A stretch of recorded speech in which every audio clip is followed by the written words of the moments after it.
바로가 백성을 보낸 후에 블레셋 사람의 땅의 길은 가까울지라도 하나님이 그들을 그 길로 인도하지 아니하셨으니 이는 하나님이 말씀하시기를 이 백성이 전쟁을 하게 되면 마음을 돌이켜 애굽으로 돌아갈까 하셨습니다.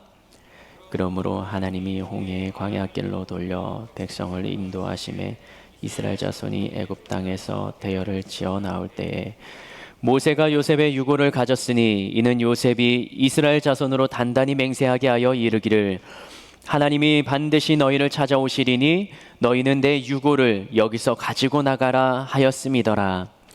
그들이 숲곳을 떠나서 광야 끝 에담의 장막을 치니 여호와께서 그들 앞에서 가시며 낮에는 구름 기둥으로 그들의 길을 인도하시고 밤에는 불 기둥을 그들에게 비추사 낮이나 밤이나 진행하게 하시니 낮에는 구름 기둥 밤에는 불 기둥이 백성 앞에서 떠나지 아니하리라. 아멘. 아멘. 오늘의 말씀의 제목은요, 일상에서 시작하다입니다. 지난주 말씀은 능력으로 시작하다. 하나님의 능력을 힘입어서 우리의 삶의 현장이 그 하나님의 능력이 나타나는 삶의 현장이 되기를 함께 나누었고요. 오늘은 일상에서 시작하다입니다. 우리나라에서 월드컵을 했었는데 몇 년도에 했었죠? 2002년입니다. 혹시 이 월드컵을 직관하지 못한 청년들이 있습니까? TV로 월드컵을 보지 못했다 하는 청년들, 2002년 월드컵. 이 사람들은 굉장히 영한 거죠. TV로 보았다면 그 사람들은 저와 비슷한 세대, 그 이하의 세대. 월드컵을 보았던 때는 저는 고등학교 2학년이었어요. 고등학교 2학년 때 야자를 했는데 자습 시간, 저녁 시간에 축구를 했잖아요. 낮 경기도 있었지만 그 저녁 시간에 자습을 하다가 축구 시작할 시간이 되면, 정각이 되면 앞에 있는 TV, 큰 TV를 틀어놓고 거기서 응원을 했죠. 그리고 게임 끝나고 나면 다시 공부를 하는데 공부가 되겠습니까? 우리 대한민국이 그래도 좀 이겼잖아요. 이전과는 다르게. 축구에 월드컵에 나가면 1승 1무 1패, 1승 2패 혹은 3패 해가지고 16강에 그 다음 레벨에 올라가지 못했는데 이 2002년 월드컵은 달랐죠. 해마다 4년마다 돌아오는 월드컵, 거기에 나가면 우리나라 사람들이 꿈꾸고 바랬던 건 16강 진출이었어요. 그러니까 몇 번씩이나 나가도 이기지를 못했던 거죠, 다른 나라 팀을. 그래서 이 우리나라에서 열렸을 때 그 카드 섹션으로 띄웠던 문구가 있는데 꿈은 이루어진다라는 문구였습니다. 16강 진출의 꿈을 꾸면서 우리나라에서 하니까, 경기하니까 16강에 한번 가보자, 꿈은 이루어진다라는 카드였죠. 그런데 기적과 같이 한 팀 한 팀들을 이겨나가기, 첫 경기 폴란드 경기를 이겼죠. 그 다음에 조별 예선을 통과하고, 조별 예선 마지막 경기가 포르투갈 경기였는데 거기에도 어마어마한 선수들이 있었죠. 피구, 그 다음에 호날두도 있었나요? 근데 포르투갈 이기고 나서 16강에 진출했는데 그 다음 기다렸던 팀이 이탈리아예요. 뭐 우승 후보죠. 이탈리아도 꺾습니다. 누가 마지막에 헤딩골을 넣어서 이깁니까? 안정환이 헤딩골을 넣고 그 다음에 누구죠? 설기현이 그 수비 맞고 튀어나온 볼을 쳐서 골을 넣었죠. 이탈리아 이깁니다. 그 다음에 우승 후보를 또 만납니다. 어디죠? 스페인이었어요. 스페인 말도 안 되는 팀이었는데 우리가 이겼어요. 그래서 4강까지 올라갑니다. 그렇게 바랬던 16강의 진출의 꿈은 이루어진다라고 외쳤던 그 사람들이, 카드 섹션을 들었던 그 사람들, 보았던 우리도 흥분되고 감동이 됐는데 이 카드 섹션을 직접 들고 경기장에 있었던 사람들은 16강 진출을 하면서 얼마나 큰 희열과 감동을 느꼈을까요? 꿈만 같은 일이 이루어진 것. 여러분들 이 노래 아십니까? 거위의 꿈이라는 노래 아세요? 누가 불렀죠? 인순이가 불렀는데 그거는 리메이크 곡이었어요. 찾아보니까 2007년도라고 하더라고요. 그 전에 불렀던 가수가 있는데 카니발이에요. 카니발, 남자 듀오. 한 사람은 여러분들 아시는 사람이에요. 이적. 그리고 또 다른 사람은 김동률. 이 두 사람이 콜라보해서 냈던 곡인데 이름만 들으면 그냥 히트 쳐야 되는데 그때는 그냥 이 곡이 몇 번 불리다가 사그러들었대요. 근데 2007년에 인순이가 다시 한번 불러서 모든 사람들의 공감을 일으키고 인기를 끌었죠. 그 거위의 꿈에 나오는 가사가 이렇습니다. 첫 번째 시작은 난 꿈이 있었죠 라고 시작하면서 이제 중간에 후렴 전에 가면 늘 걱정하듯 말아줘 헛된 꿈은 독이라고 세상은 끝이 정해진 것처럼 책처럼 이미 돌이킬 수 없는 현실이라고. 그 다음에 후렴 가사가 뭡니까? 그래요. 뭐가 있어요? 네, 그 꿈을 믿어요. 나를 어떻게 하라고요? 지켜보라고요. 차갑게 서 있는 운명이란 벽 앞에 당당히 마주칠 수 있어요. 언젠가 난 그 벽을 넘고서 저 하늘을 높이 날 수 있어요. 이 무거운 세상도 나를 묶을 순 없죠. 내 삶의 끝에서 나 웃는 그날을 함께 해요. 그 시대를 살아갔던 사람들은 모두 다 꿈이 있죠.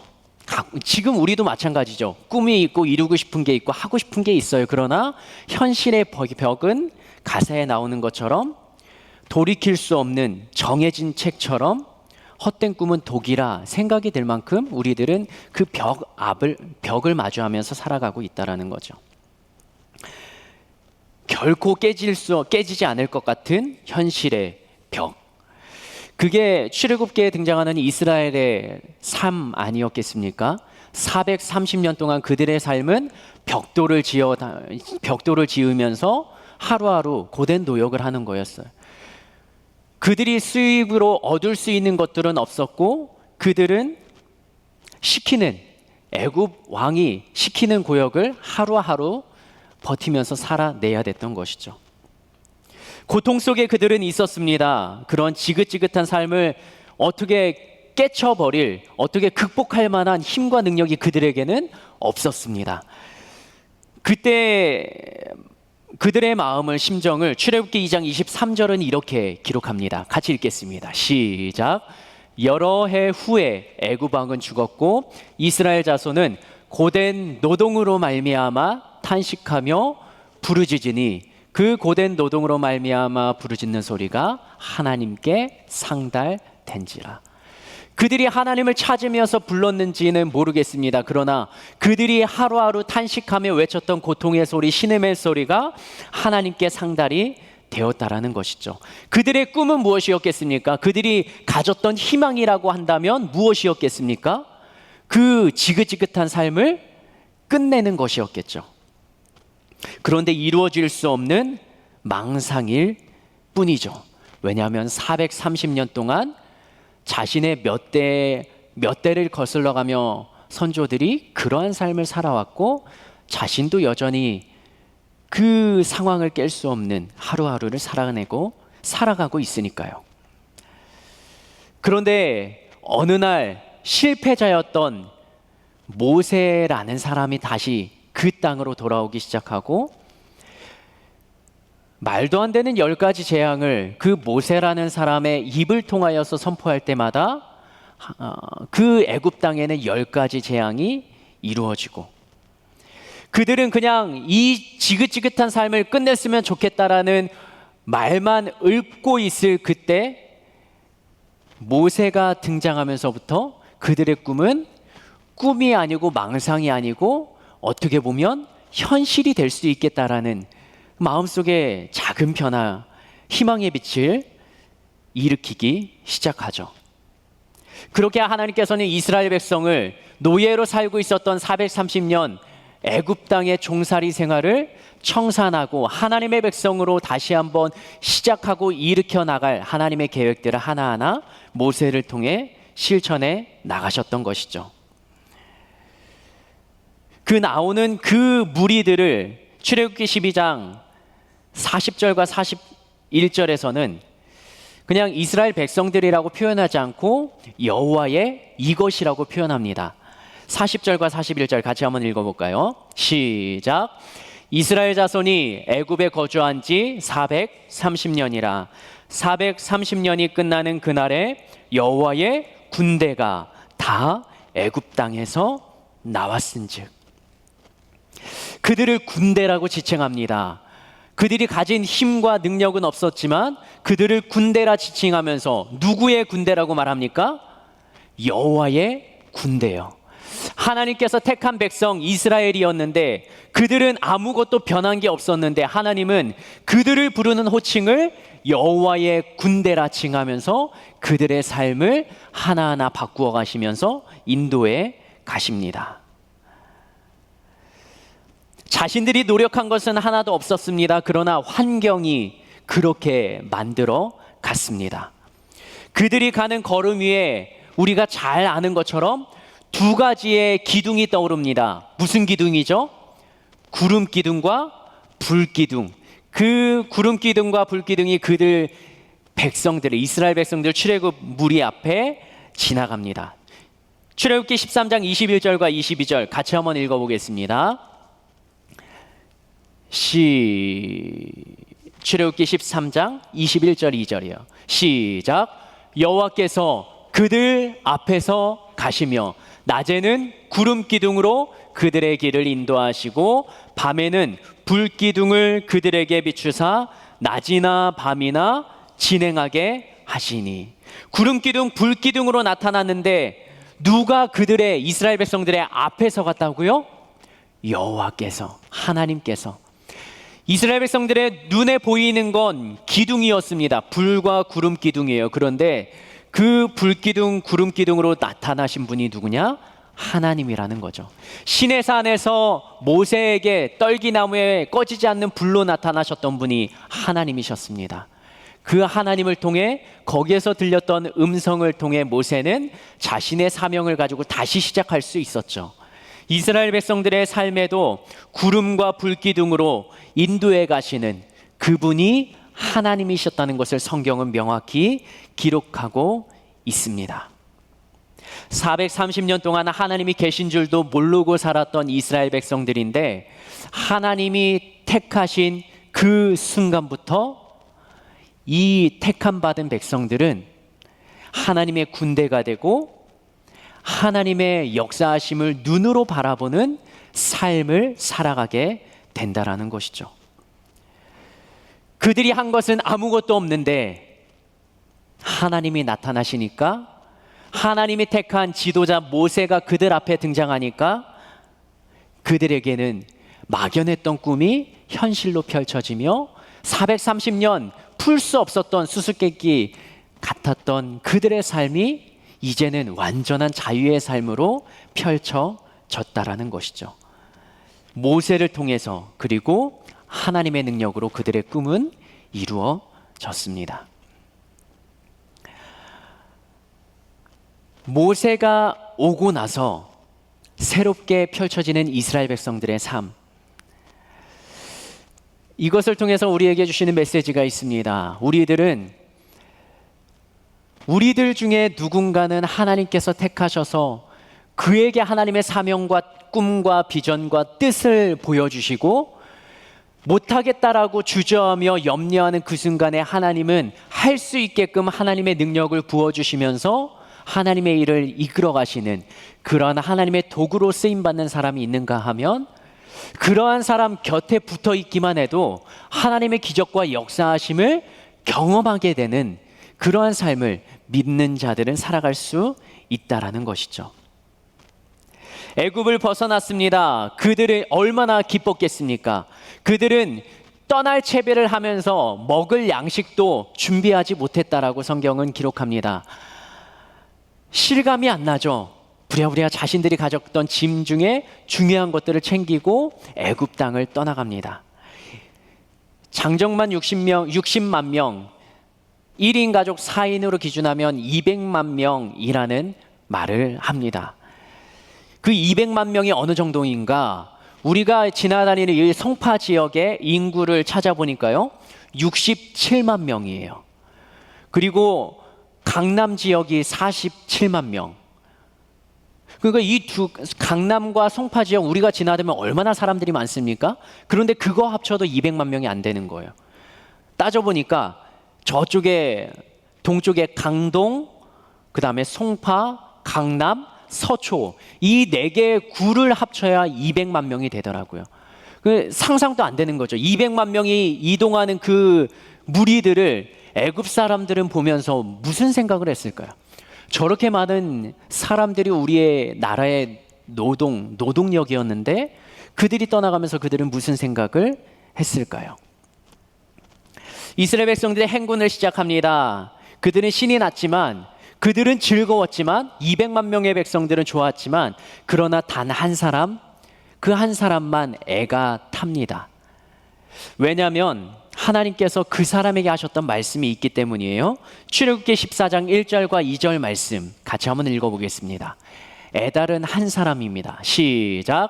여호와께서 모세에게 말씀하여 이르시되 이스라엘 자손에게 명령하여 돌이켜 바다와 믹돌 사이에 비아이롯 앞 곧 바엘스본 맞은편 바닷가에 장막을 치게 하라.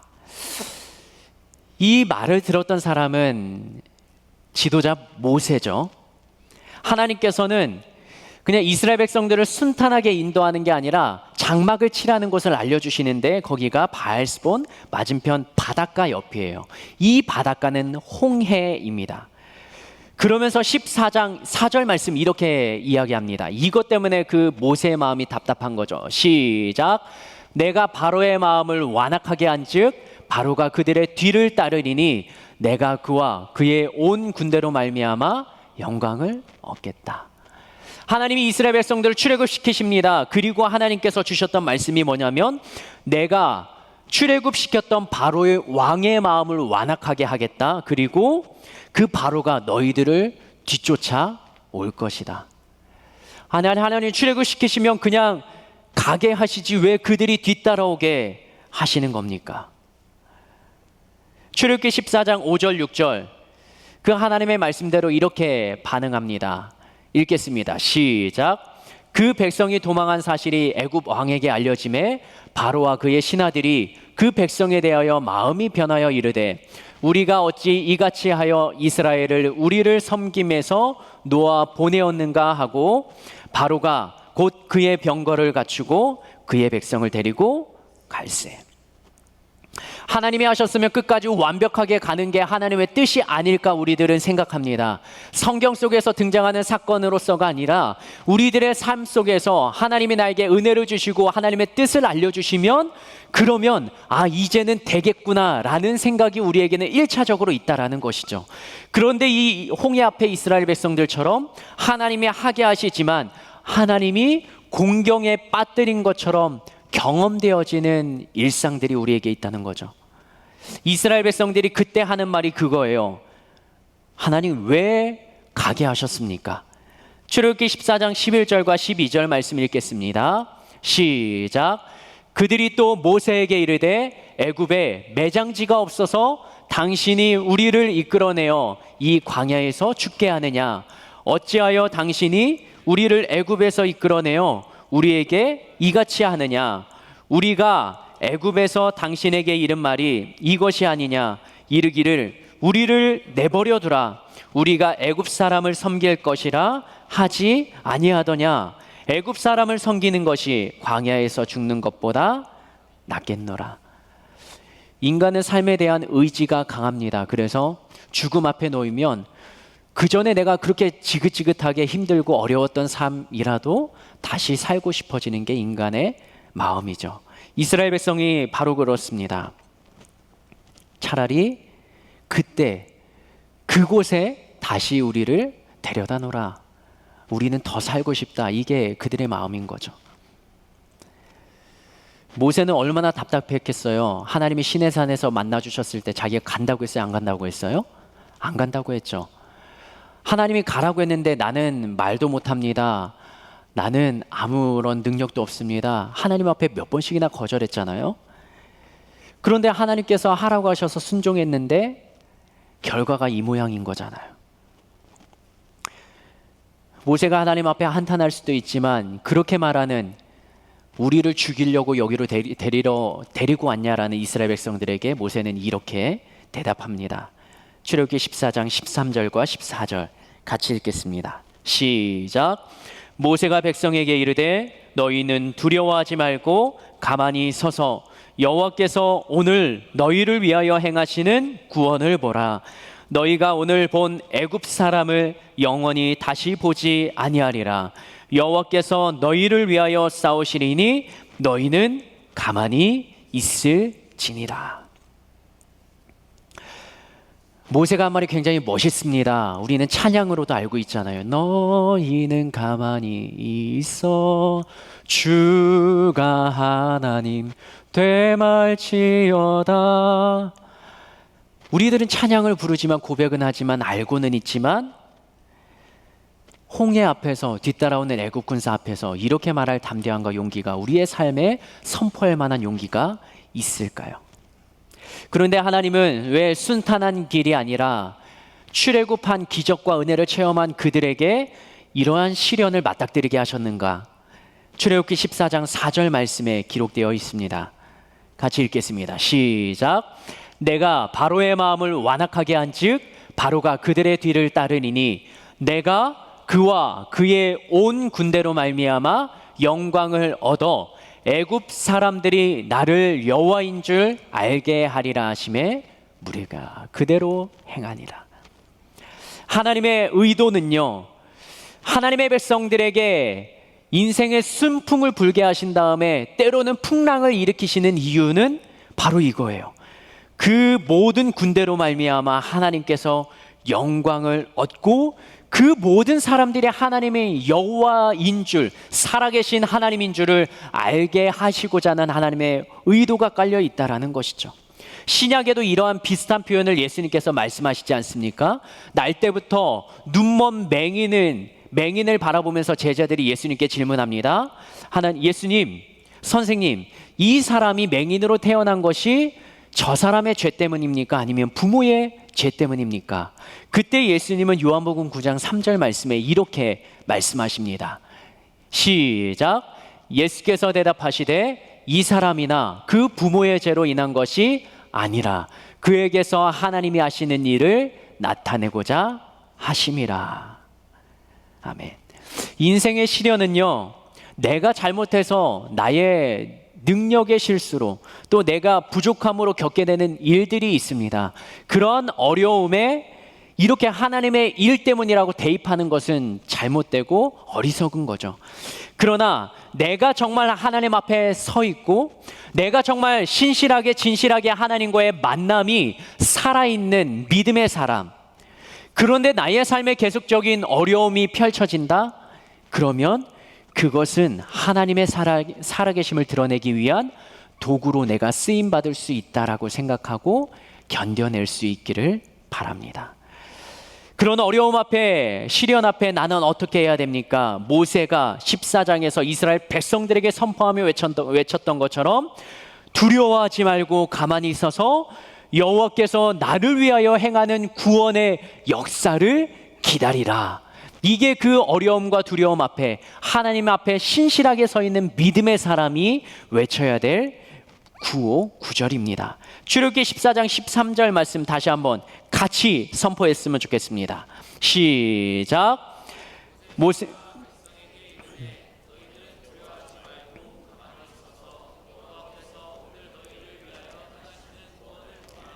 너희가 오늘 본 애굽 사람을 영원히 다시 보지 아니하리라. 여호와께서 너희를 위하여 싸우시리니 너희는 가만히 있을지니라. 아멘. 일상에서 벌어지는 고난과 아픔, 때로는 하나님의 일을 위한 도구로 쓰임받는 과정이라는 것, 우리들은 기억해야 될 수 있습니다. 홍해를 건넌 다음에 성경은 이렇게 기록합니다. 출애굽기 14장 30절과 31절. 건너기 전에는 왜 우리를 데리고 왔냐 그렇게 불평했던 이스라엘 백성들인데요, 건넌 다음에 그들이 보는 두 가지가 30절과 31절에 나와 있습니다. 읽겠습니다. 시작. 그날에 여호와께서 이같이 이스라엘 애굽 사람의 손에서 구원하심에 이스라엘이 바닷가에서 애굽 사람들이 죽어 있는 것을 보았다. 첫 번째로 무엇을 봅니까? 그 홍해 바다에 수장되어 죽어서 물에 떠 있는 애굽 사람들, 그리고 전차들을 바라봅니다. 31절 또 읽겠습니다. 시작. 이스라엘이 여호와께서 애굽 사람들에게 행하신 그 큰 능력을 보았으므로. 두 번째로 무엇을 봅니까? 그 물에 빠졌던 수장되었던 애굽 군대를 바라보면서 하나님의 큰 능력을 보여주셨던 살아계신 하나님을 그들은 바라보게 됩니다. 홍해를 건너기 전에 그들은 두려움에 쌓여 있을 때 눈앞에 뒤쫓아오는 애굽 군대밖에 볼 수 없었습니다. 그런데 기적을 경험한 다음에 그들은 물에 빠져서 벌어졌던 현상을 바라보고 기적의 현장을 바라보고 두 번째로는 기적을 일으키신 하나님을 바라보게 됩니다. 그 주변에 있었던 나라들은, 애굽 사람들은 그것을 기적이라고 말할 것입니다. 그런데 이 기적이 하나님의 군대, 하나님의 백성, 불림받은 그 이스라엘 백성들에게는 한 번만 경험되는 것이 아니라 그들의 일상에서 반복적으로 경험되어지는 일상이 되기 시작합니다. 일상에서 시작되는 기적. 애굽 사람들은 홍해 바다에 빠져 죽었던 그 자신들의 군사들을 바라보며, 병사들을 바라보면서 이스라엘의 하나님 무섭구나라고 생각했을 겁니다. 그걸로 그들은 끝이에요. 그러나 이스라엘 백성들은, 하나님의 택한 사람들은 광야길을 지나면서 또 다른 하나님의 기적의 현장이 그들의 일상 가운데 펼쳐지게 되는 것이죠. 계속되는 기적 속에서 이스라엘 백성들은 살아갑니다. 하루하루 하나님을 경험하고 기적을 누리는 삶을 그들은 살아갑니다. 이것이 출애굽한 이스라엘 백성들에게 펼쳐졌던 삶이죠. 기적만을 바라보면 기적이 언제 일어나나 보게 됩니다. 그러나 기적을 통해서 누구를 바라보게 된다고요?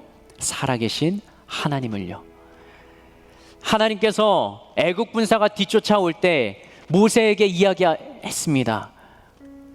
나의 살아있음을 애굽 온 백성들에게, 그들에게 보여주기 위해 그들의 군대를 뒤쫓아오게 했다. 그러니까 이스라엘 백성들이 불평하고 원망하고 탄식할 때 모세는 그들을 향하여서 선포할 수 있었죠. 너희는 가만히 있어서 여호와께서 우리를 위해서 행하시는 구원을 바라보라. 이게 하나님의 뜻을 알고 있는 자의 선포할 수 있는 문구, 외치는 소리입니다. 기적은요, 하나님의 뜻을 아는 자에게 하나님이 보여주시게 됩니다. 그 시간과 장소는 모세처럼 아주 특별한 장소에 기적의 현장이 될 수도 있지만, 하나님과 대면하는 사람이 있는 그 현장, 이스라엘 백성들이 가는 곳곳마다, 모세가 서 있는 그곳마다 하나님은 기적의 현장을 그들의 일상의 삶의 터전에서 만들어 주십니다. 그래서 우리들은 다시 시작해야 됩니다. 어디에서요? 주님과의 특별한 만남이 있는 그 장소만 찾아가는 게 아니라 나의 삶의 터전, 일상에서 다시 나는 작업을 시작해야 됩니다. 어떤 작업이요? 모세가 시내산에서 했던 그 작업이요. 나의 삶의 터전을, 일상생활을 바꾸기가 쉽지 않습니다. 그러나 나는 바꿀 수 있는 것이죠. 모세가 하나님 앞에 대면했던 것처럼 내가 하나님을 대면하는 시간을 확보합니다. 모세가 하나님의 말씀에 때로는 못하겠다라고 토로했던 것처럼 우리들은 힘들고 어렵다 하나님 앞에 나의 어려움을 토로하고 기도할 수 있습니다. 그러나 하나님의 뜻을 알려주시고 들려주신다면 그 말씀에 모세처럼 순종하는 결단이 우리에게 필요합니다. 그리고는 어디로 갑니까? 내가 살고 있었던 삶의 터전으로 가는 겁니다. 그곳에서 모세처럼 하나님이 역사하시는 기적의 현장, 그 현장을 나를 통해서 보여지도록 살아내는 것이죠. 우리들은 실패로 두려워합니다. 그러나 그 실패는 딛고 일어날 수 있습니다.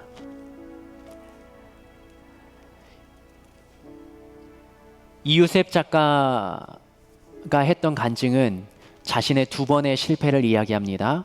첫 번째는 공부하면서 교사가 되기 위해 준비했던 교대 입시 수능 시험에서 외국어 영역에서 답안지를 밀렸으면서 그 해에 교대 진학을 실패하게 됩니다.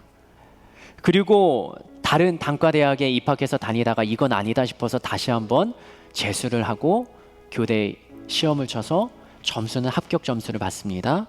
그러나 교사가 되는 신체 검사에서 색을 분별할 수 없는 식약이라는 판정을 받고 다 합격할 수 있는 조건에서 다시 한번 실패를 경험합니다. 그때 그는 고민하면서 주님 앞에 서면서 앞으로 어떻게 살아야 되나, 아무것도 할 수 없는 나처럼 비참해진 이 존재에 하나님이 쓰실 수 있는가라는 질문을 주님 앞에 던지고 하나님께 받은 마음은 이것이라고 그는 고백을 합니다. 하나님이 기뻐하시는 대로 정말 잘 살고 싶다.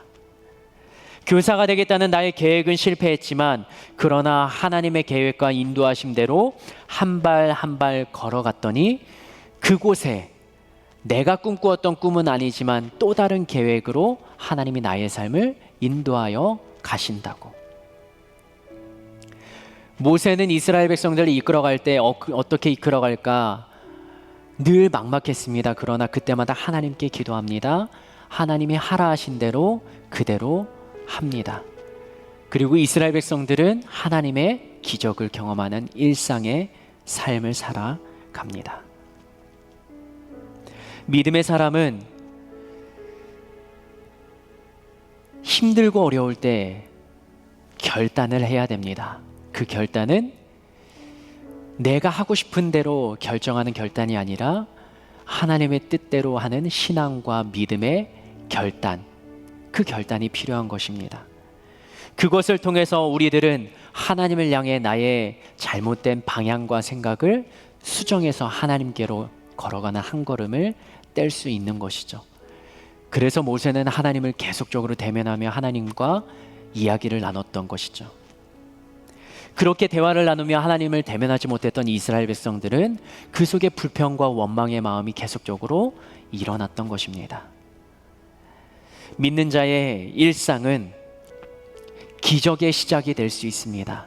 기적의 현장이 될 수 있습니다. 그러나 그 전제 조건은 하나님과의 대면, 하나님과의 진실한 만남의 회복이 먼저 있어야 되는 것이죠. 눈을 감고 이 시간 나의 삶을 한번 돌아봅시다. 나의 삶의 현장 어떻습니까? 나는 믿음의 용사처럼 모세처럼 큰 꿈을 꾸리며 무언가 하나님을 위해 열정적인 일을 하면서 살아가고 싶은 마음과 간절함은 때로는 일어나지만 그러나 때로는 그 결심과 결단이 무너지는 때를 살고 있진 않습니까? 누군가는 하나님의 도구로 인생의 전환점과 회심의 사건과 진짜 그의 삶을 강하게 내리치는 변화의 시점이 있어서 그는 하나님을 더 믿음으로 고백하게 됐다라는 간증을 하는데, 나의 삶에는 그러한 변화, 때로는 그러한 강력한 사건들이 없다라는 아쉬움만 토로하는 것은 아닐까요? 그러나 그때마다 우리들은 다시 한번 우리의 방향을 주님께로 고정하며 주님을 대면하십시오. 인생의 전환점은 무언가 외부적인 요소로 나에게 일어날 수 있지만 때로는 내 안에서의 결단과 다짐과 신앙의 시선을 주님께로 향하는 것으로부터 시작될 수 있다는 것, 그것 잊지 마시기 바랍니다. 우리들의 일상에도 하나님의 기적은 일어날 수 있습니다.